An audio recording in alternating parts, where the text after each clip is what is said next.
This is Alan Olson, and welcome to America Dreams. I'm here today with Dr. Kal Mentak. Kal, welcome to today's show. Thanks, Alan. Thanks for having me. So, we visited several years back. We talked about some of the innovations that you've done, and your career journey has been absolutely phenomenal. But let's do a little walkthrough of what projects you've been on in the last 10 years and your current focus. Yeah, thanks, Alan. It's good to be back and it's good to see you. Um, it's amazing how I look back at my career and my life path in general, and I'm amazed at how um, when you follow your passion and you follow a purpose, how uh, great things can be. And I was born in Morocco, really a wonderful country, deeply spiritual country, where a lot of ethnic groups, a lot of religions coexist in perfect harmony. I'm the youngest of 8 children. My father was a teacher, both professionally and at home, and he always encouraged us to explore the world. And I think some of the values that I try to communicate to my colleagues, to the people I come in contact with, to my family, is that the world is inherently good, and it's not an intellectual exercise. It's something that you have to feel deep inside you. And I look back at my career, and I think that's the thing that stayed constant in my life is that whatever I do, whether consciously or unconsciously, I'm feeling that this is a good world and that I want to that humanity is good, that people are good. And when I started my grad school, I'm a quantum physicist by education, and I came to Florida to go to grad school. I met my PhD advisor, Dr. Eugene Goldberg, and he is a brilliant Nobel Prize caliber scientist. Um, and he had also the same values. He was very kind, very passionate about helping people, and he got me hooked on bioengineering and ophthalmology. And together we did some pioneering work in how materials interact with ocular tissue. And we invented a lot of things. And some of those things are the things that I used in some of my ventures and some of my startups. And throughout my career, it's been always the same theme. And the theme is that this is a good world, inherently good world. And whatever talents we have, we can still lead a good life, provide for our families, provide help the community, but at the same time, that light, so to speak, shines through that uh, whatever talent we have to help others. So that's pretty much has been my calling, if you want to say that. And it's been absolutely rewarding. It's been absolutely wonderful to see how resonates with people, resonates with employees, resonates with anybody that you come into contact with professionally and personally. Now, you hold over 50 patents, many of which have transformed the eye care. Which invention in the world of eye care are you most proud of? I'm laughing because uh, my wife laughs at me when I tell her my inventions are like my children. It's very difficult to pick one over the other. But from a global impact perspective, I'd have to say that the materials, the novel materials that I have a family of patents on novel materials for ocular implants. Um, and these materials are now used to make intraocular lenses for cataract surgery. And there are tens of millions of people with these implants in their eyes. They're sold by companies like Bausch and Santen and other companies. And from a global impact perspective, as you probably know, cataract is the leading cause of blindness in the world. And these materials have made that surgery a lot safer, a lot more cost effective than it used to be before. So from that perspective, I would say that the my contribution to cataract surgery and to materials used for cataract surgery is perhaps the most impactful in terms of helping people, in terms of making a contribution to healthcare, global healthcare in general. What inspired you to move from just being that scientist and inventor to founding and leading companies in ophthalmology? It was a natural progression for me. It was a natural evolution because I was a pure scientist, but I saw that innovation is not going to be helpful for people until you get it to become a product. And you get it, you need to deploy it, you need to bring it to market. And that's again, this is something that I had to learn through my career, transitioning from being a pure scientist to an entrepreneur, fundraising, building a company around the product. And I actually communicate that to a lot of my portfolio company founders. I tell them the idea or the product technology is a very small part of helping the world or building a valuable asset for your shareholders. The real work is, how do you take a product and build a company around it to make it useful for the world? And for me, that was a natural transition because I believe that to benefit people with whatever talent I have in science, I really, really have to do the other part of getting that product out there, getting approved. As you know, in healthcare and in medical products with medical devices, you have to go through a clinical trial. So it's a long process. It's an expensive process, but it's a process that is necessary. So I had to learn how to do that through failure, through successful companies as well. And we were able to get these products to market globally, not only in the US, but in Japan, in other parts of the world. And for me, that was a challenging part, but it's also a fun part to see. It is really almost like a child. You know, you see how it's born and how it grows up and how it becomes mature and how it benefits and brings value to the world at large. Then you mentioned in past conversations that preventable blindness could triple by the year 2050. Why is that? It's a staggering burden. It's a staggering problem. It's a crisis. And the reason why is, especially in low income countries, people who are not as privileged as we are in terms of having access to healthcare, in terms of, going to the doctor whenever you feel something is wrong with you. A lot of countries don't have that luxury.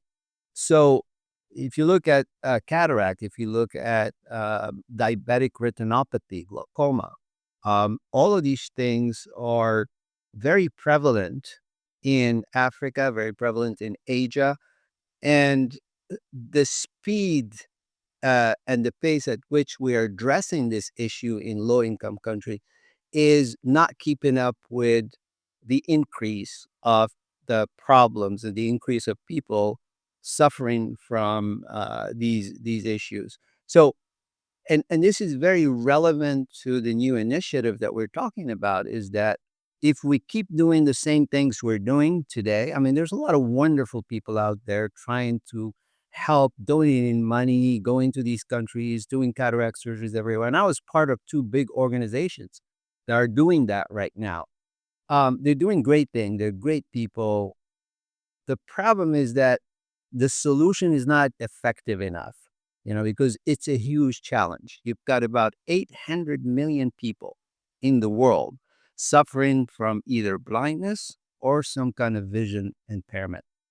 And that's a huge number. And we're adding to it every year. We're addressing some of it from some of the issues, but just the enormity and the size of the issue needs and requires more creative solutions. And this is really what we're working on by combining innovation with philanthropy, with new financial models. So that's really the new the new challenge that we have before us is to really address this big issue with innovative solutions.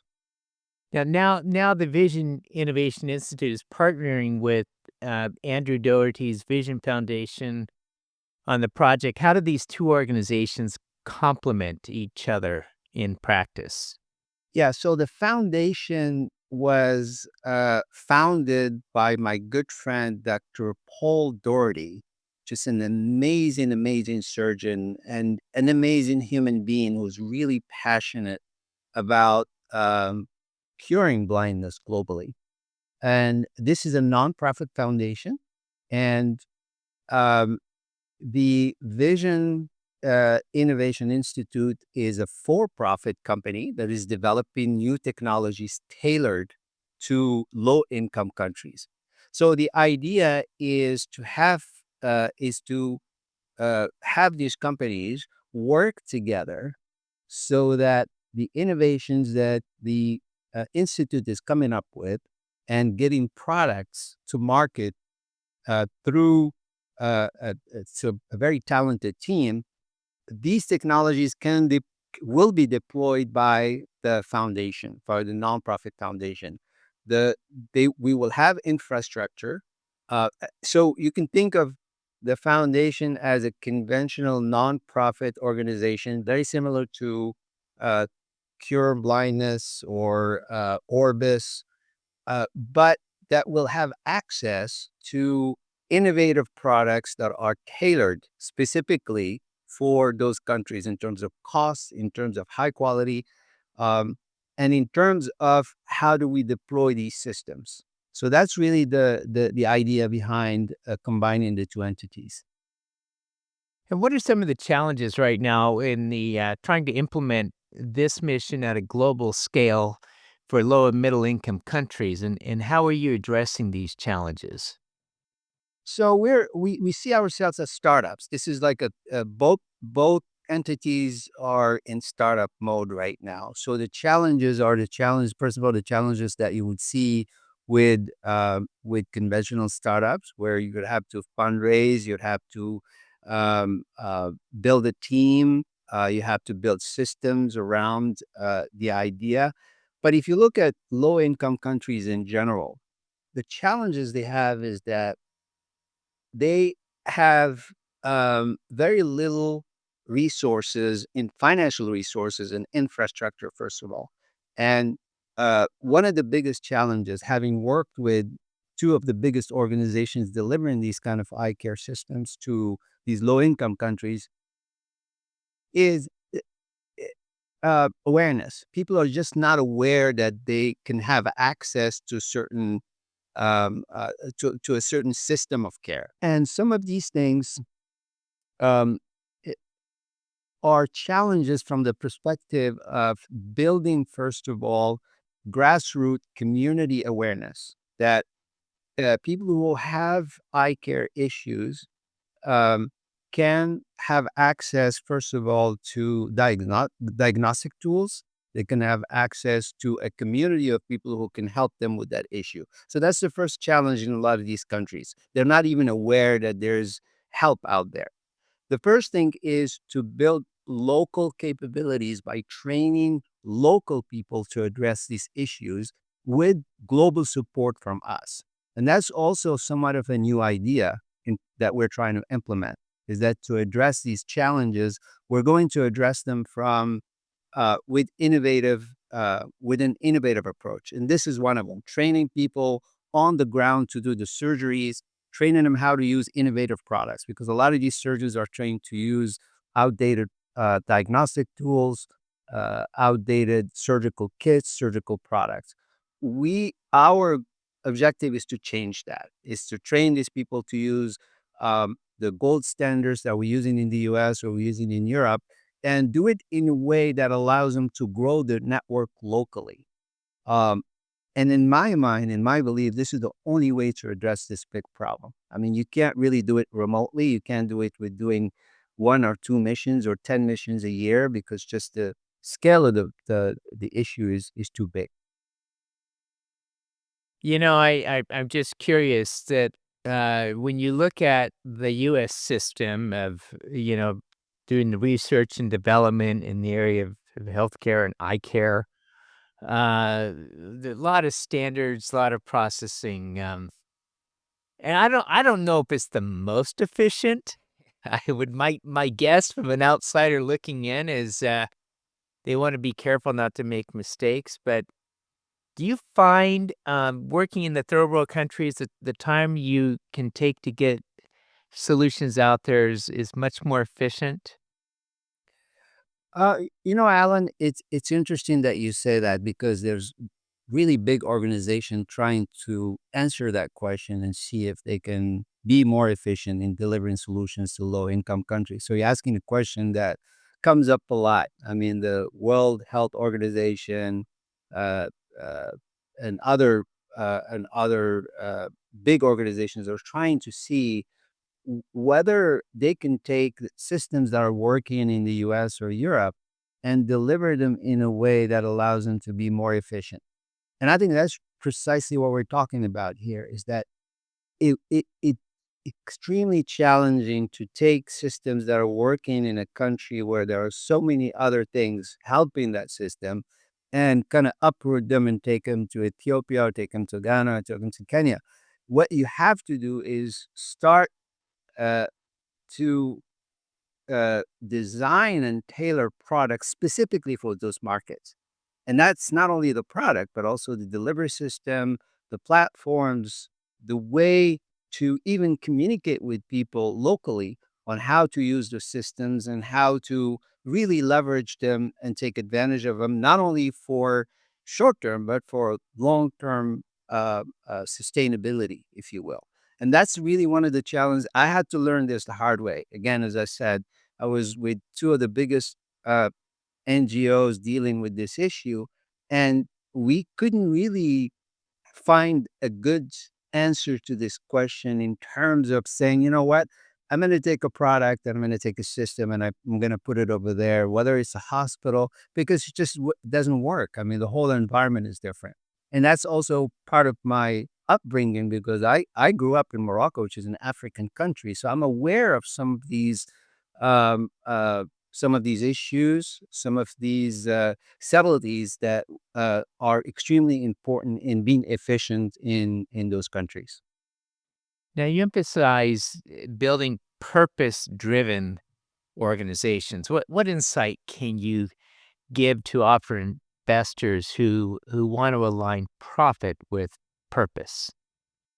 Yeah, the first thing I would say, Alan, is that people need to understand that profit and purpose are not mutually exclusive. I think this is something that maybe the way markets work in developing countries, where there's this overemphasizing of profit, of growth, and things like that. You can still do a lot of that, but also have more of a sustainable, um, uh, purpose driven mission, where you're also helping people. And yeah, you can see the last 15 years or so, where there are companies who are doing that. They're focusing on social impact. They're focusing on making their products better for the consumer beyond profit.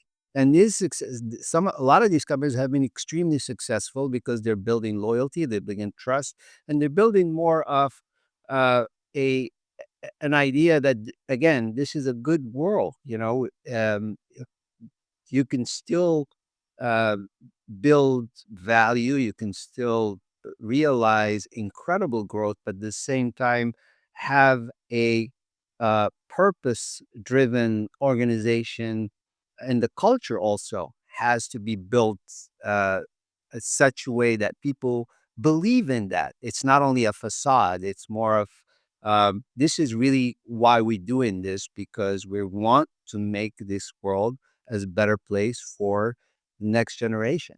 And I think the last 15 years, we've seen that this can be done. There are a lot of companies doing it incredibly well.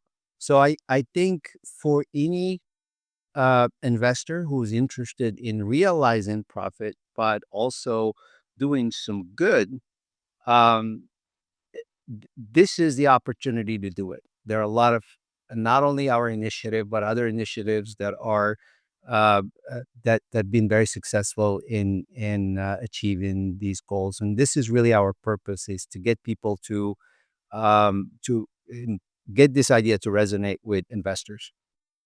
Do you feel it's realistic to eliminate an eye disease like glaucoma? Absolutely.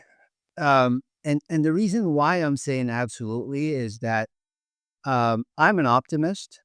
Again, I believe that this is a great world, that people are good inherently. A lot of things that uh, we thought were almost impossible even 5 years ago, we're now addressing them and addressing them effectively. I think there are things happening in this world, like AI, for instance. No technology has been adopted as fast as AI. And I think that helps us as scientists. Look at drug discovery is going to explode because AI is now allowing people to do things that were almost impossible even a year ago or 2 years ago. I think eye pathologies, eye diseases in general, are also going to benefit from this explosion of technologies, not only AI. I think gene therapy, I think better understanding of the anatomy of the eye be, uh, helped with things like AI and things like that. I think is going to make a lot of these challenges that even 2 or 3 years ago look insurmountable. Uh, we could look at them and say, you know what? I think we've got a good chance now. We've got a good shot at this. And I'm convinced as a scientist, as a human being, that the world is getting better and better. It doesn't look that way, but when you look from the outside and look at all the conflicts and you look at all the issues and suffering, but I think as long as there are people who are purpose driven, trying to do the best they can to help, I think we can defeat glaucoma. We can defeat a lot of diseases that were almost impossible to address even a few years ago. For individuals wanting to support the Global Eye Care Initiative, where can they go to learn more about your social investment opportunities? Yeah, we're still in startup mode right now. We're building the platforms, and we will make public announcements at the right time very soon. I am open to, and we are having discussions with potential investors. We're having discussions with and exploring grants with different government agencies to support the initiative. Um, and we plan to share the progress with potential investors. We plan to share how their contributions are making a dent in the blindness issue that we just discussed. So at the right time, we'll make the announcement on it. I'm open to talking to potential investors about uh, the next steps and all of that. Well, Dr. Mentak, it's been a pleasure having you with us today here on American Dreams. Thank you so much, Alan. Thanks for having me. It's been a pleasure.